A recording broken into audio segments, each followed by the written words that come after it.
클릭해 주셔서 감사합니다. 여러분의 유튜버 부동산 참치입니다. 오늘은 여러분들이 부동산에 투자함에 있어서, 그리고 제가 부동산에 몸을 담고 있지만 이 부동산 중에 특히 아파트 그리고 주택 쪽에 관련된 그 부분을 책임지고 있는 대출 상품에 대해서 얘기 드리려고 합니다. 여러분들이 흔히 알고 계신 이 아파트를 지을 때는 PF 대출이라는 것을 발생시키고, 이 PF 대출이 발생되지 않으면 건설사가 온전히 자기 자본으로 건설을 해야 됩니다. 하지만 아파트 하나 짓는데 상당히 많은 돈이 들어가고, 그렇기 때문에 건설사는 PF를 발생시키고 그 PF 발생된 이자를 건설사가 분양가에 녹여서 분양을 한다거나, 또는 중도금 유의자로 해서 분양받으신 분들한테 전가를 시키고 있는 거죠. 그런데 지금 고덕 국제신도시의 제1풍경채 2차라던가 지금 고덕 국제신도시의 새로운 오피스텔이라든가 주상복합이라든가 또는 상가라든가 이런 걸 지을 때 PF 대출이 안 되는 걸로 지금 얘기가 나오고 있습니다. 오늘 그 PF 대출이 과연 우리가 몸을 담고 있고 제가 몸을 담고 있는 이 부동산에 어떤 영향을 미치는지에 대해서 여러분들께 소개시켜 드리고자 합니다. 오늘 영상은 다소 지루할 수도 있지만 여러분들이 특히나 아파트 또는 주택, 부동산에 투자하시는 이런 게 궁금하시다면, 그리고 그 흐름이 지금 어떻게 흘러가고 있는지 궁금하시다면 영상 끝까지 시청해 주시길 바라겠습니다. 그럼 지금 시작하겠습니다. 자, 가장 먼저 보셔야 될 기사는 19년도 12월 5일 날 나온 기사입니다. 100조 부동산 PF에 경고장 날린 금융당국 해가지고 증권사 부동산 PF 채무보증 자기 자본의 100%로 제한, 급증하는 부동산 그림자 금융, 옥죄기 나선 금융당국 해가지고 부동산 금융 확대의 경고장이라는 그 내용이 나오고 있습니다. 이 내용을 보게 되면 더 이상 증권사나 이런 PF 대출 발생할 때 자기 자본을 100% 초과해서 하지 마라. 웬만하면 하지 마라. 그리고 가급적이면 100% 이하로 유지를 해라 라는 내용입니다.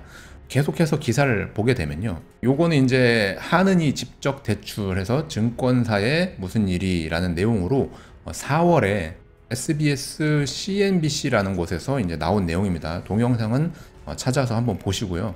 저희가 볼 것은 여기 부동산 경기 하강 우려도 증권사 자금난을 겪는 원인이라고요 해가지고, 증권사들은 부동산 프로젝트 파이낸싱 시행사 대출 채권을 기초자산으로 자산유동화 기업어음 ABCP나 자산유동화증권 ABS를 발행해 왔는데요 라는 내용으로 해가지고, 기존의 증권사들이 건설사나 시행사에 돈을 대출해주고 그 대출해가지고 받을 이자를 담보로 해가지고 만든 채권이 있는데, 그 채권을 팔아서 자금을 조달했던 거거든요.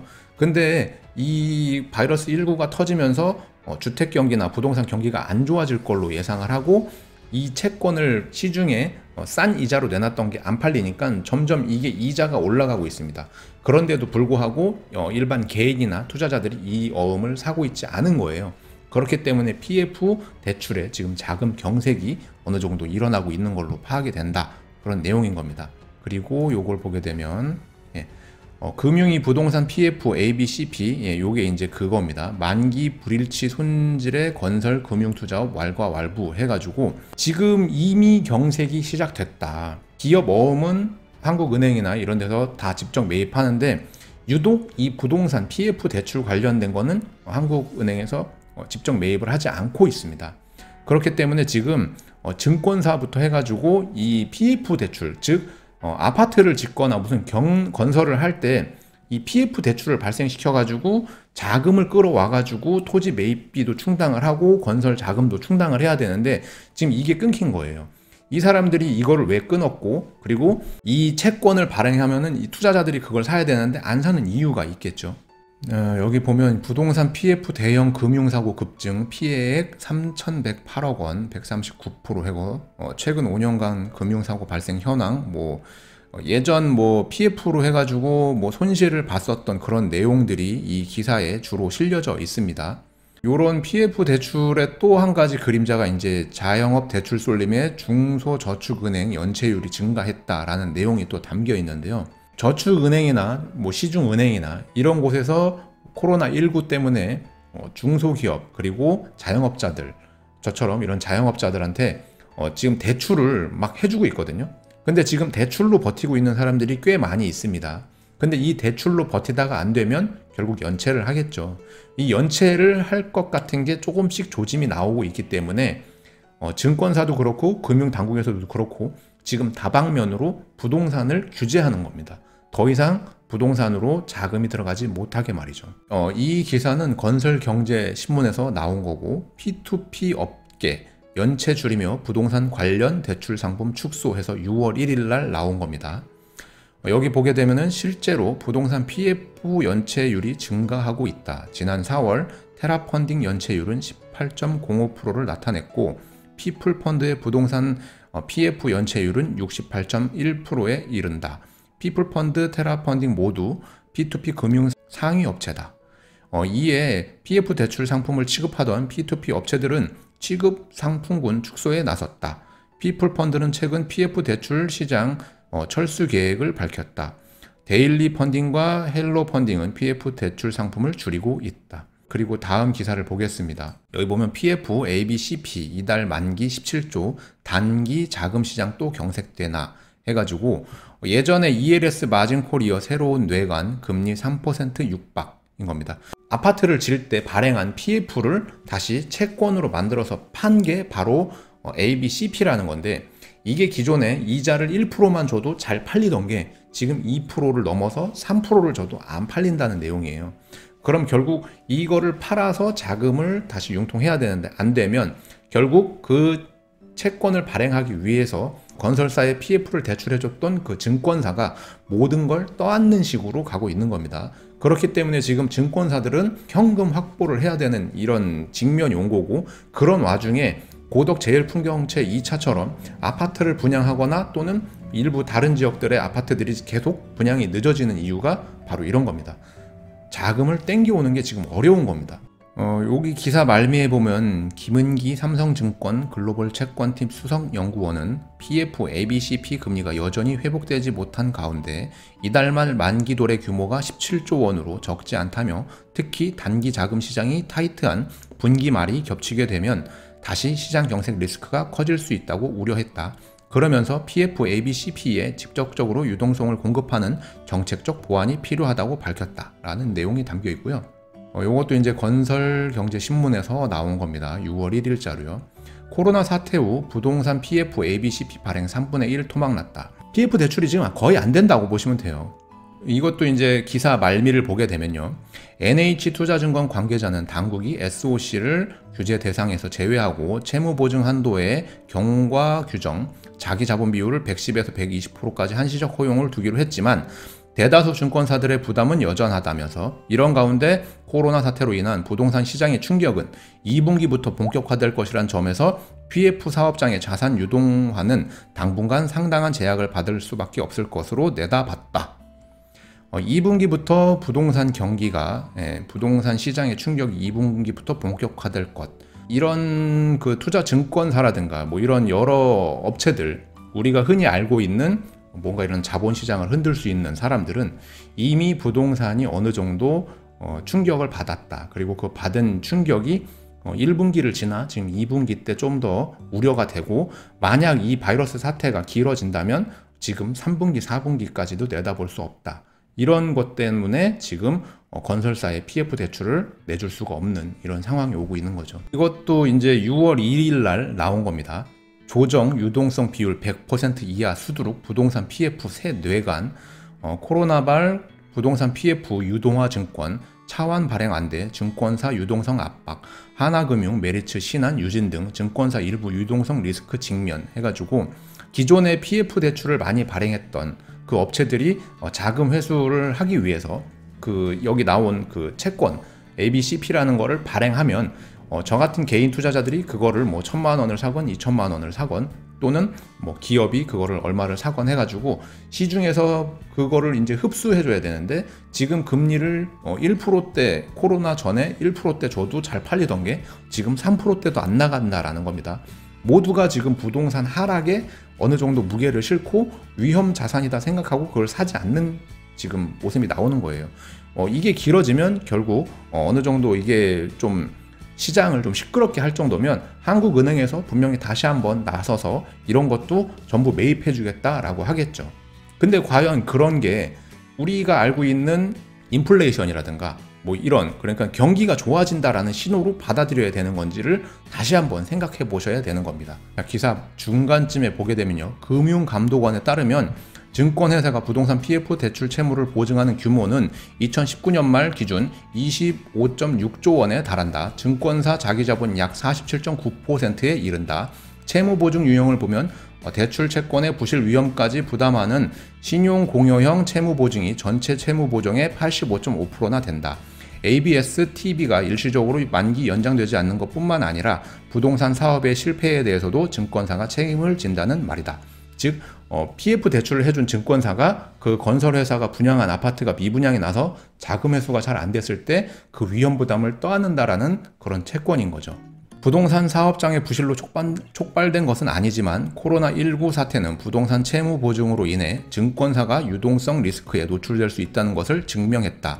만약 경기 침체에 따른 투자 수요 감소와 맞물린다면 부실 사업장이 연쇄적으로 증가하는 실물 경제 위기로 전이될 수 있다. 결국 부동산 PF 대출과 채무 보증이 증권사의 건전성은 물론이고 유동성의 위험 요인이 되고 있다는 말이다. 이런 기사들이 지금 계속해서 나오고 있는데요. 우리가 지금 고덕국제신도시의 제1풍경채 2차가 왜 안 하는지 추측해 볼 수 있는 거죠. PF가 발생이 안 돼서 지금 분양을 못 하고 있는 겁니다. 정말 잘 되는 핫한 지역 있죠. 그런 지역에는 PF 대출이 나가요. 근데 조금 부족한 지역들에는 지금 PF 대출을 꺼리고 있는 거예요. 그래서 아무래도 그 풍경채 2차, 제1건설 이런 데서 이 PF를 받기 위해서 아마 전국 각지에 있는 증권사, 은행사 뭐 모든 군데를 다 돌아다니고 있을 겁니다. 근데 만약에라도 그렇게 해가지고 PF 대출이 발생됐다면 그 PF 대출은 굉장히 비싼 이자를 지급하고 끌어왔을 거고, 그 비싼 이자는 고스란히 분양가에 녹아 들어갈 수밖에 없는 거죠. 물론 중도금도 유의자로 가겠지만요.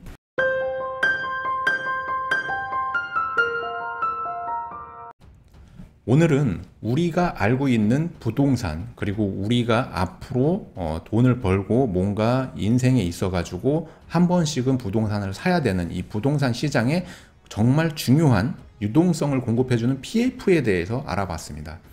PF는 여러분들은 흔히 그냥 아파트 질 때 건설사가 끌어오는 뭐 대출 상품 같은 걸로 생각하시면 편할 겁니다. 근데 지금 건설사가 집을 지을 테니 대출을 좀 해달라 하는데 각 금융업계에서 지금 건설 경기나 뭐 부동산 경기가 안 좋을 것 같고 지금 기존에 발행했던 게 너무 많아서 그걸 상환해야 되고, 또 기존에 발행했던 것들이 이자를 더 줘도 사가는 사람이 없어서 지금은 안 됩니다 라고 이렇게 하고 있는 겁니다. 이 사태가 길어진다면 결국은 부동산 공급이 늦어질 겁니다. 아무래도 건설사에서 뭔가 분양을 하거나 무슨 사업을 할 때 있어서 PF 없이 자기 자본으로 온전히 그걸 다 한다. 근데 만약에 그 사업장이 미분양이 나거나 부실해진다라면 그냥 건설 회사 하나가 바로 문 닫는 걸로 가는 겁니다. 바로 부도예요. 그럼 그만큼 PF가 중요한 건데, 지금 현재로서는 이게 뭐 6월은 당연히 안 될 것 같고요. 7월에는 오히려 더 축소한다라는 말이 많기 때문에 7월도 안 될 것 같습니다. 그러면 결과적으로 8월을 넘길 거고, 전국에 있는 모든 아파트들, 그리고 특히나 뭐 고덕국제신도시는 원래도 그랬지만 평택에 공급되는 많은 아파트들은 8월 이후나 돼야 뭔가 윤곽이 나오지 않을까 이렇게 생각이 됩니다. 여러분들이 지금 평택에 투자함에 있어서 조금 더 신중하고 조금 더 지켜봐야 되는 이 시점에 과감하게 뭔가를 한다라는 것은 사실 저로서는 말리고 싶습니다. 지금은 여러분들이 주택을 내가 실거주하는 집이라면 모르겠지만 투자를 하는 집이라면 지금은 조금 템포를 늦춰도 되지 않나 라는 생각을 저는 개인적으로 해봅니다. 많은 것들이 지금 2분기가 더 안 좋을 거라고 했는데 지금 6월이기 때문에 지금이 2분기 말입니다. 이게 지나고 과연 3분기는 좋아질지, 그리고 3분기를 넘어서 4분기 때 더 좋아질지. 우리나라에서 내놓은 경제 지표는 0.2%고 한국은행에서 내놓은 거는 마이너스고, 그리고 IMF에서 내놓은 거는 마이너스 1.2%를 예상하고 있습니다. 우리가 보고 있는 이 현 상황들이 우리가 겪어보지 못한 상황들이고, 이 상황들로 인해서 앞으로 시간이 가면 갈수록 어떤 식으로 변할지 모르기 때문에 여러분들이 뭔가를 하실 때는 지금은 조금 더 신중하게 생각해 보실 필요가 있다. 저는 개인적으로 이렇게 생각을 하고 있습니다. 물론 제가 지금 보고 있는 이 시국이 제 눈으로만 보이는 걸 수도 있고, 여러분들이 보고 계신 그 상황과 조금 괴리가 있을 수 있습니다. 하지만 장기적으로 본다면 이게 어디까지 영향을 미칠지 현재로서는 파악이 안 되고 있습니다. 아직 많은 유동성이 공급되고 있기 때문에 이게 조기에 끝날 수도 있고, 또는 그 유동성을 공급해줘도 밑 빠진 독에 물을 붓는 식으로 돼서 길어질 수도 있기 때문에, 여러분들은 뭐가 됐든 간에 부동산이 상승한다면 그 상승하는 거를 보고 움직이셔도 되고, 이게 하락한다면 차라리 발을 빼시는 이런 방법을 한번 연구해 보시길 바라겠습니다. 물론 실거주하시는 분들은 그 집에 5년이고 그 이상이고 그냥 사실 수 있는 조건이 된다면 상관이 없겠지만, 잘 한번 생각해 보신다면 우리가 98년도 그리고 2008년도 때 부동산 가격이 늘 상승만 하던 건 아니었습니다. 전국적으로 다 부동산 시장이 좋은 게 아니고, 일부 특정된 지역들은 부동산이 좋고 또 일부 특정되지 못한 지역들은 부동산이 안 좋아지고 있습니다. 근데 이런 여파들이 과연 우리가 남들보다 반발짝 이상 빠르게 움직일 수 있는 시장인지 잘 한번 생각해 보십시오. 8월 이후부터는 모든 분양권 전매가 안 된다면 나는 그 집을 잔금을 내야 되는데, 내가 잔금 낼 시점에 과연 무슨 상황이 될지, 그 상황을 장담할 수 있을지를 한번 잘 고려해 보시길 바라겠습니다. 하지만 그럼에도 불구하고 평택은 삼성전자가 있어서 어느 정도 선방할 걸로 예상을 하지만, 예전처럼 그렇게 피가 1억, 2억 막 계속 올라가는 시장이 아니라 어느 정도 지금을 유지하거나 조금은 하강 압력을 받을 것 같다라는 내용입니다.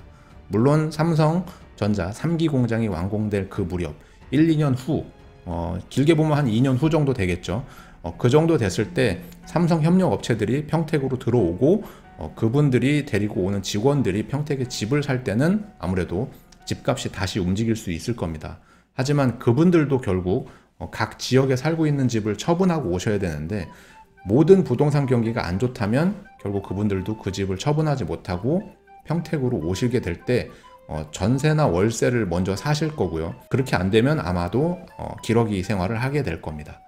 이런 모든 상황들 잘 한번 생각해 보시고, 잘 계산해 보시고, 늘 열린 마음으로 많은 것을 한번 눈여겨 보시길 바라겠습니다. 저는 개인적으로 지금은 조금 좀 신중하게 접근할 필요가 있다, 이런 생각을 하고 있습니다. 오늘도 영상 끝까지 시청해 주셔서 대단히 고맙습니다. 저는 다음에 더 좋은 영상으로 찾아뵙겠습니다. 오늘도 시청해 주셔서 고맙습니다.